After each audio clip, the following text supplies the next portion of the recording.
നമസ്കാരം. ലോകരാഷ്ട്രീയത്തിന്റെ ശക്തിയുടെ തൂക്കം മാറിക്കൊണ്ടിരിക്കുകയാണ്. ഒരിക്കൽ ആകാശത്തെയും കടലിനെയും നിയന്ത്രിച്ചിരുന്ന അമേരിക്ക ഇന്ന് സ്വന്തം സാങ്കേതിക ശക്തിയുടെ തന്നെ നഷ്ടത്തിൽ നടുങ്ങുകയാണ്. ഒരു ട്രോൺ നഷ്ടപ്പെടുന്നത് സാധാരണ വാർത്തയായിരിക്കാം, പക്ഷേ ഇതൊരു സാധാരണ ട്രോൺ അല്ല. അമേരിക്കയുടെ ഏറ്റവും വില കൂടിയ, ഏറ്റവും മുൻനിര നിരീക്ഷണ സംവിധാനങ്ങളിൽ ഒന്നായ MQ-4C ട്രൈറ്റൺ ആകാശത്ത് നിന്ന് അപ്രത്യക്ഷമാകുമ്പോൾ അത് വെറും ഒരു യന്ത്രം തകർന്ന വാർത്ത മാത്രമല്ല, മറിച്ച് ഒരു ശക്തിയുടെ ചലനം തന്നെ നഷ്ടപ്പെടുന്ന അവസ്ഥയാണ്. ഇറാൻ യുദ്ധത്തിനിടെ നാവികസേനയുടെ MQ-4C ട്രൈറ്റൺ തകർന്നതായി സ്ഥിരീകരിച്ച് US രംഗത്ത് വന്നു കഴിഞ്ഞു. നാവികസേനയിൽ നിന്നുള്ള ഡേറ്റയും പൊതുവായി ലഭ്യമായ ഫ്ലൈറ്റ് ലോഗുകളും വഴിയാണ് സ്ഥിരീകരണം ഉണ്ടായത്. ഏപ്രിൽ 9 ട്രൈറ്റൺ തകർന്നതായി നാവിക സുരക്ഷാ കമാൻഡിന്റെ ഏറ്റവും പുതിയ ഏവിയേഷൻ മിസ്ഹാപ്സ് റിപ്പോർട്ട് രേഖപ്പെടുത്തി. എന്നാൽ അപകട സ്ഥലം വെളിപ്പെടുത്തിയില്ല എന്ന് ആക്സിയോസ് റിപ്പോർട്ട് ചെയ്തു. വാർസോൺ റിപ്പോർട്ട് ചെയ്തതനുസരിച്ച് പേർഷ്യൻ ഗൾഫിന് സമീപം പ്രവർത്തിക്കുമ്പോൾ ട്രോൺ ഫ്ലൈറ്റ് ട്രാക്കിംഗ് പ്ലാറ്റ്ഫോമുകളിൽ നിന്ന് അപ്രത്യക്ഷമായി.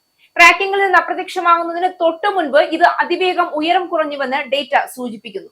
യൂണിറ്റിന് ഏകദേശം $240 മില്യൺ വിലമതിക്കുന്ന നോർത്ത് ഗ്രമ്മൻ നിർമ്മിച്ച മെറിടൈം നിരീക്ഷണ ട്രോൺ ഇറാൻ സംഘർഷവുമായി ബന്ധപ്പെട്ട ഏറ്റവും ചിലവേറിയ നഷ്ടങ്ങളിൽ ഒന്നാണ്.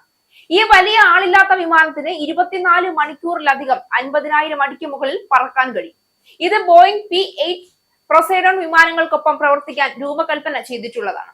അന്തർവാഹിനി വിരുദ്ധ യുദ്ധത്തിനായി ഉപയോഗിക്കുന്നു. ഒരു US നാവികസേന MQ-4C ട്രൈറ്റൺ നിരീക്ഷണ ഡ്രോൺ ഹോർമൂസ് കടലിടുക്കിൽ കാണാതായതായി റിപ്പോർട്ട് ചെയ്യപ്പെട്ടിട്ടുണ്ട്. ഇത് ഊഹാപോഹങ്ങൾക്കും ഉത്തരമില്ലാത്ത ചോദ്യങ്ങൾക്കും വഴിവെച്ചിരുന്നു. ഈ സംഭവം ഓൺലൈൻ അവകാശവാദങ്ങൾക്ക് പ്രചോദനമായി. ചില ഉപയോക്താക്കൾ ഇറാൻ വിമാനം വെടിവെച്ചിട്ടതാണ് എന്ന് ആരോപിച്ചു. എന്നിരുന്നാലും US സൈന്യത്തിൽ നിന്നോ നാവികസേനയിൽ നിന്നോ ഔദ്യോഗിക സ്ഥിരീകരണം ഉണ്ടായിരുന്നില്ല. ട്രോൺ അപ്രത്യക്ഷമായതിന്റെ കൃത്യമായ സാഹചര്യങ്ങൾ അജ്ഞാതമായി ഇപ്പോഴും തുടരുകയാണ്. MQ-4C ട്രൈറ്റൺ US നാവികസേനയുടെ ഏറ്റവും നൂതനവും ചെലവേറിയതുമായ ആളില്ലാ വ്യോമവാഹനങ്ങളിൽ ഒന്നാണ്. സമുദ്രമേഖലകളിലെ ഉയർന്ന ഉയരത്തിലുള്ള ദീർഘകാല നിരീക്ഷണം, രഹസ്യാന്വേഷണ ദൗത്യങ്ങൾ എന്നിവയ്ക്കായി രൂപകൽപ്പന ചെയ്തിട്ടുള്ളതാണ്. RQ-4 ഗ്ലോബൽ ഹോക്കിൽ നിന്ന് ഉരുത്തിരിഞ്ഞ ട്രൈറ്റൺ 50,000 അടിക്ക് മുകളിലുള്ള ഉയരങ്ങളിൽ ദീർഘകാലം, പലപ്പോഴും 24 മണിക്കൂറിൽ കൂടുതൽ പ്രവർത്തിക്കാനായി നിർമ്മിച്ചിരിക്കുന്നു. ഹോർമൂസ് കടലിടുക്ക് പോലുള്ള പ്രധാനപ്പെട്ട പോയിന്റുകൾ നിരീക്ഷിക്കുന്നതാണ് ഇതിന്റെ പ്രാഥമിക റോൾ. ഇവിടെ ചോദ്യം ഇതാണ്: ഇതൊരു അപകടമോ അല്ലെങ്കിൽ ഒരു മുന്നറിയിപ്പോ?